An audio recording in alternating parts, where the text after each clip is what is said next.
చిరంజీవిగా తెలుగు జాతి ఉన్నంత వరకు, అదేవిధంగా తెలుగువారి ఆత్మగౌరవానికి ప్రతీకగా నందమూరి తారక రామారావు గారు చిరస్మరణీయులుగా, చిరంజీవులుగా మన అందరి హృదయాలలో ఉంటారు అని చెప్పి నేను నమ్ముతున్నాను.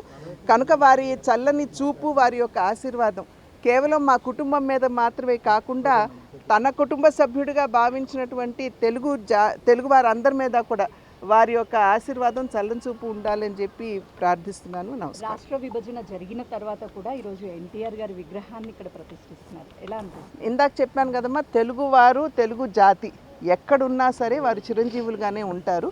ఆ రకంగా వారు ఒక కథానాయకుడిగా అందరి హృదయాలకి వారు చేరువైనా కూడా ఒక ప్రజానాయకుడిగా, అంటే ఆపదలో ఉన్నటువంటి వారిని ఆదుకోవడం మాత్రమే కాకుండా రాజకీయాలన్నవి కేవలం అధికారం చెలాయించడానికి మాత్రమే కాదు, ప్రజాసేవకి దాన్ని ఏ విధంగా వినియోగించుకోవచ్చో వారు రుజువు చేశారు.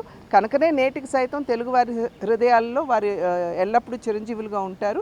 ఎక్కడున్నా సరే వారి విగ్రహాలు స్థాపించుకోవడం అనేది అది పరిపాటిగా ఉన్నది అని చెప్పి మనం నమ్మాలి.